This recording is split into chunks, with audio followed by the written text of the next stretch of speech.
रवि नाम का एक लड़का दिल्ली की किसी फैक्ट्री में सफाई का काम किया करता था। उसके घर से फैक्ट्री करीब 5 किलोमीटर दूर थी।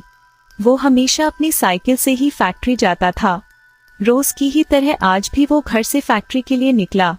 उसे रास्ते में पड़ने वाले एक चौराहे पर एक लड़की दिखी जो उसे गुस्से में घूर रही थी।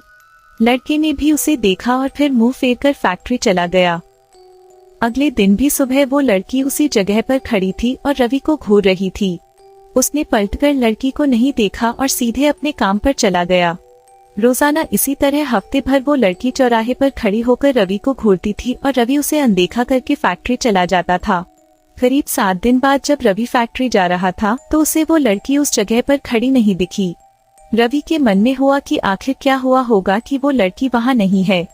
रवि ने सोचा कि उस लड़की से कुछ पूछने या बात करने में भी डर लगता था क्योंकि वो बुरी तरह से घूरती थी।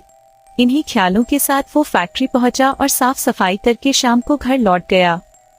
वो लड़की 1 हफ्ते तक उस चौराहे पर नहीं दिखी। एक दिन जब शाम को वो लड़का घर पहुंचा तो उसे अपने बेड पर एक चिट्ठी दिखी। उसमें लिखा था, मेरा नाम प्रीति है। मैं तुम्हें 1 हफ्ते पहले रोज एक चौराहे पर दिखती थी। कल शाम तुम वहीं पर खड़े होकर मेरा इंतजार करना। उस चिट्ठी में एक फोटो भी थी जो उसी चौराहे पर खड़ी लड़की से मिलती थी। लड़की के मन में हुआ कि आखिर इसे मेरे घर का पता कैसे मिला होगा और ये चिट्ठी मेरे बेड तक कैसे पहुंची। इसी सोच के साथ वो सो गया।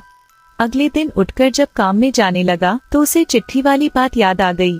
साइकिल से वो सुबह फैक्ट्री पहुंचा और दिन भर उसी लड़की के बारे में सोचता रहा। शाम को वो उस चौराहे पर पहुंचकर उस लड़की का इंतजार करने लगा। काफी देर हो गई लेकिन वो आई नहीं। रवि इंतजार करके थक गया था, इसलिए वो घर की ओर निकल गया। घर पहुंचते ही उसने सोचा कि क्यों न चिट्ठी पर लिखे हुए पते पर जाकर ही उस लड़की से मिल लिया जाए। रात होने को थी, इसलिए उसने सुबह सुबह उस लड़की के घर जाने की सोची। सुबह होते ही जल्दी तैयार होकर रवि चिट्ठी पर लिखे पते पर पहुंच गया। वहां जाकर जब उसने घर की घंटी बजाई तो एक आदमी बाहर आया। उससे रवि ने कहा कि मुझे प्रीति से मिलना है। यह सुनते ही वह व्यक्ति चौंक गया। जवाब में उसने पूछा, क्या प्रीति से मिलना है? उसे मरे हुए तो 2 महीने हो गए हैं, तुम्हें अब उससे क्या काम याद आ गया? यह सुनते ही रवि के होश उड़ गए।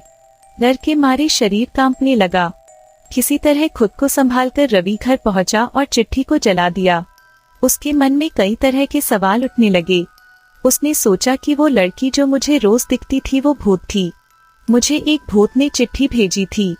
यही सोचकर वो घर में दुबक कर बैठ गया।